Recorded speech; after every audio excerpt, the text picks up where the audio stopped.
저와 함께 돌아보실 곳은 남산과 용산기지 주변으로 형성된 마을 해방촌입니다.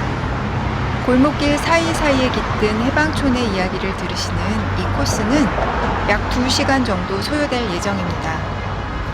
지금 계신 지하철 녹사평역을 나오시면 해방촌으로 가는 넓은 산책로를 걸으실 수 있는데요.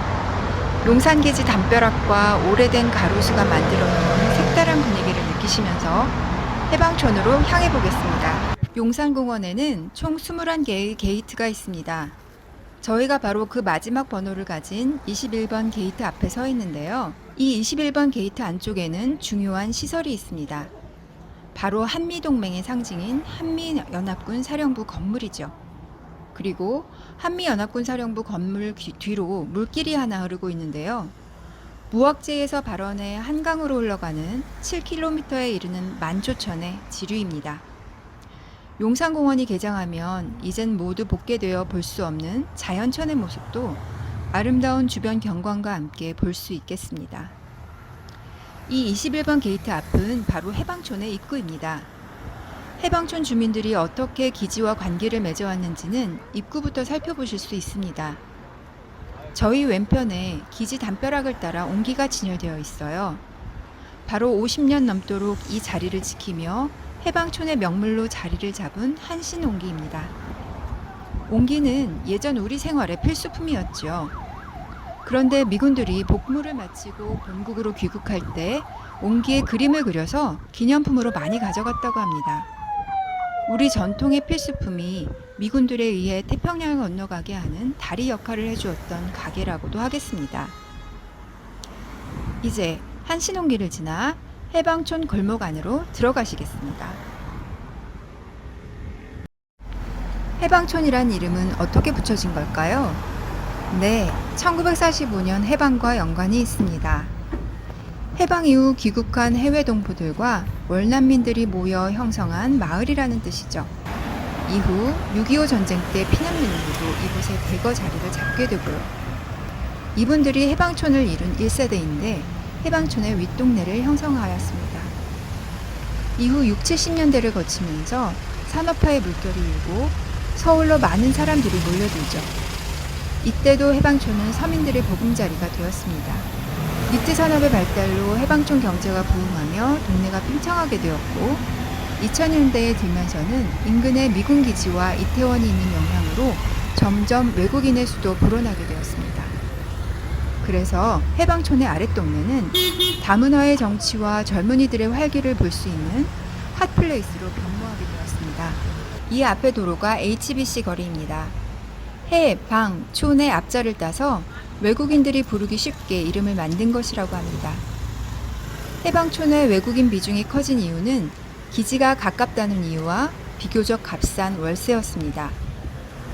이런 영향으로 다양한 국적의 외국인들이 모이다 보니 다양한 메뉴의 음식점과 카페, 그리고 커뮤니티 공간들이 이 거리를 따라 늘어서게 되었습니다. 이런 모습이 독특한 매력이 돼서 요즘에는 외국인들은 물론이고 내국인들에게도 인기가 높은 핫플레이스로 각광받고 있습니다. 여러 음식점의 간판들이 즐비한 가운데 눈에 띄는 한 곳이 있습니다. 바로 건너편 다모토리 흣이라는 간판 보이시나요?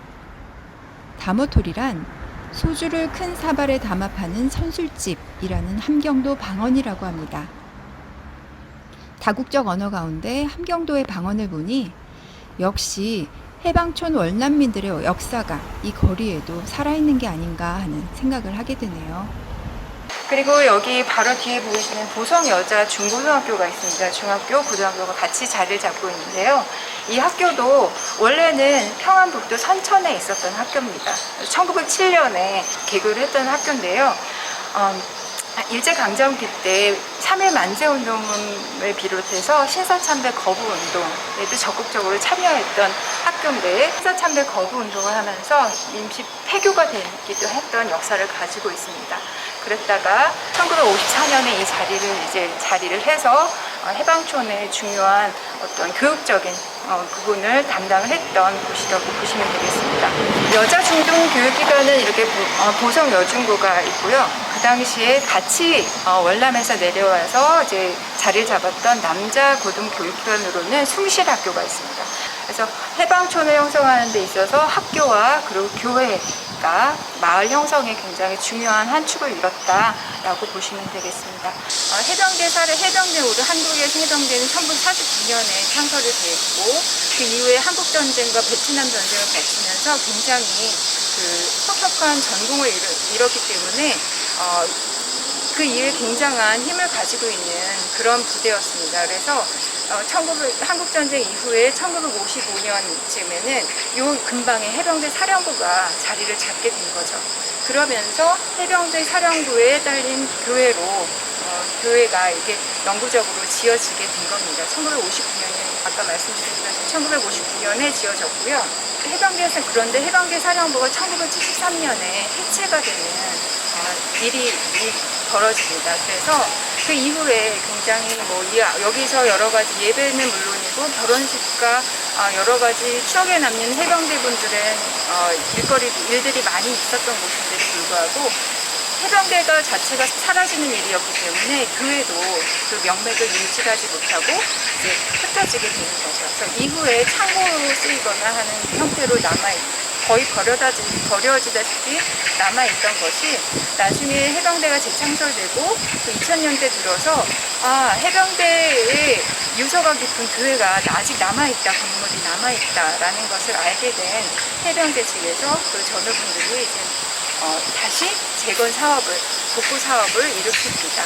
그래서 2005년에 다시 해병대 사령부 초대교회라는 이름을 다시 얻게 되고요. 2017년에 등록문화재까지 지정이 되었습니다. 해방촌 중심에 서서 마을 형성에 큰 역할을 했던 해방예배당입니다. 1947년 이 자리에 자리를 잡았고 지금 이 건물은 1990년에 새로 세워져 지금에 이르고 있습니다. 남산 중턱에 자리를 잡고 있는 해방촌의 랜드마크죠. 해방교회는 당시 정부의 손길이 닿지 않았던 교육과 사회복지를 통해 주민들에게 가까이 다가갔습니다. 경제적인 이유로 정규 교육을 받지 못하던 주민네의 자녀들에게 정규 교육 내용을 실시하는 성경구락부 운동을 벌였고 모자원을 운영해 남편을 잃은 부인들이 의탁할 수 있는 거처를 마련해 주었습니다. 모자원 안에는 타가소도 운영되어서 생업전선에 나서야 했던 부인들이 안정적으로 경제활동을 할 수 있었다고 합니다. 해방교회는 고달픈 타향살이를 하는 사람들에게 마음의 평화를 주었을 뿐만 아니라 주민들의 실생활에 깊숙이 영향을 미쳤습니다. 자, 다음은 해방촌 경제활동의 중심인 신흥시장으로 가보도록 하겠습니다. 처음에는 담배 마리를 해서 이 해방촌 안에서는 그런 일들로 경제생활을 영위했다고 하세요. 근데 이후로 굉장히 해방촌이 팽창을 하게 되는 그런 지점에 있어서는 스웨터 산업을 들 수가 있습니다. 근데 스웨터 산업은 굉장히 노동 집약적이었기 때문에 사람들이 굉장히 일자리를 찾아서 많이 해방촌을 몰렸던 거죠. 그 중에 많이 몰리다 보니까 그 많은 분들의 생필품을 조달할 곳이 필요했는데요. 그곳이 바로 그 생필품 조달을 한 곳이 바로 신흥시장이 되고요. 한 오후 3, 4시쯤 되면은 아까 한 집 건너 한 집이 공장이었다고 말씀드렸는데 거기서 일하시던 분들이 대부분 이제 여성분들이었던 거예요. 여성분들이 이제 저녁 준비를 해서 이제 집에 퇴근하기 전에 준비를 하기 위해서 신흥시장으로 많이 나오셨대요. 그래서 너무 많은 사람들이 몰려서 이 시장 처음부터 끝까지 걷기만 하는데 20분이 넘게 걸렸다라는 말이 들릴 정도로 굉장히 번성했던 곳입니다. 스웨터 산업이 지금은 많이 없어져서 지금 남아있는 곳들이 많지는 않은데 그래도 곳곳에 이렇게 남아있는 곳들을 볼 수가 있고요. 스웨터 산업의 공장이 어떻게 변모했는지는 바로 뒤에 카페로 말씀을 드리면 좀 쉬울 것 같습니다. 워낙에는 이 건물 자체가 다 공장이었는데요. 스웨터 공장을 운영하시던 시아버님이 이제 며느리한테 그 시아버님의 공장을 며느리가 이어받아서 그 옛날에 스웨터 공장의 그런 모습을 안에 인테리어에 잘 담았어요. 그러면서 카페로 만들었습니다. 그러니까 카페를 특화를 만들었는데 거의 특허를 내셨지 않을까 할 정도로 디저트를 현실 모양으로 만드셨어요. 그래서 무스케이크 이 카페의 시그니처 메뉴도 굉장히 유명합니다. 1층, 2층, 3층까지 이렇게 잘 운영이 잘 되고 있고요. 궁금하신 분들은 안에 들어가셔서 그 인테리어를 보시면 육고 산업이 어땠고 스웨터 산업이 어땠구나라는 거를 보실 수 있을 것 같습니다. 지금 굉장히 다 쓰러져가는 그런 가옥들로 이렇게 잘 남아있는데요. 이 평평한 땅이 여기뿐만 아니라 조금 더 이렇게 쭉 넓게 형성이 되어 있습니다. 그래서 선천 국민회 분들이 대거 여기 이제 천막촌을 형성하고 해방촌에 이제 자리를 잡으셨다라고 하는데요. 조그맣게 이제 자기가 칠 수 있는 만큼의 천막을 치면 그게 자기 집이었다고 하나요. 다닥다닥 붙어서 월남민들이 그렇게 생활을 하셨었는데 이것이 선천 국민의 자리였다라고 하는 거는 지금 어디도 남아있지는 않죠. 남아있지는 않은데 요 근방에 미용실의 이름이 선천 미용실이라고 있어요. 그래서 왜 뜬금없이 선천이라는 이름이 여기 붙었을까? 바로 여기 근방에 선천 국민의 자리가 있었기 때문이다라는 거는 그 미용실 이름에서 우리가 그나마 이제 찾아볼 수가 있겠고요. 그래서 홍옥신사는 1943년에 완공이 됩니다. 그래서 완전히 일제강점기 말에 되는데요. 30년대 들어서 만주사변과 중일전쟁으로 인해서 전사자가 완전 속출을 하죠. 그러면서 일제가 전쟁에 참여를 한 사람들, 전사자를 전쟁의 신으로 모시는 어떤 그런 신사를 건립하면서 이렇게 전쟁에 동요한다든가 아니면 조선인들을 강제 징집하는데 굉장히 많은 활용을 했던 곳이 바로 이 경성 호국신사입니다. 호국신사라고 하는 것은 쉽게 말씀드리면 지금 현재 일본 도쿄에 있는 야스쿠니 신사의 성격을 그대로 담고 있는 곳이다라고 보시면 됩니다. 그래서 전쟁 막바지에 1943년에 이렇게 완성을 했는데요. 바로 해방이 되면서 이 경성 호국신사는 흔적도 없이 사라져버리는데 그나마 이제 남아있는 게 이 표참도, 바로 신사에 이제 참배하러 올라가는 어떤 계단, 입구가 됩니다. 입구 노릇을 하는 그런 표참도가 남아있습니다. 이제 108개로 이루어지는 108계단인데 모습이 그동안 이제 조금씩 변하다가 이 가운데 주민들의 오르내리는 편의를 위해서 경사형 엘리베이터를 설치를 했어요. 그래서 원형 그대로가 아니어서 아쉽다는 부분도 있지만 그래도 또 이 새로운 명물로 108계단의 경사형 엘리베이터가 자리를 잡고 있습니다. 그래서 한번 엘리베이터 타시고 쭉 내려가시던가 아니면 108계단 걸어서 내려가시면서 옛날의 그 모습을 한번 상상해 보시는 것도 좋을 것 같습니다. 경성 호국신사였습니다. 지금까지 내려가셔서 용산고등학교 앞에서 마치도록 하겠습니다. 용산기지 담벼락을 시작으로 해서 해방촌을 쭉 돌아오셨는데요. 맞은편에 다시 또 길바닥이 보입니다. 용산중고등학교 건너편에 이제 캠프 포이너라고 불리는 용산기지 주변인데요.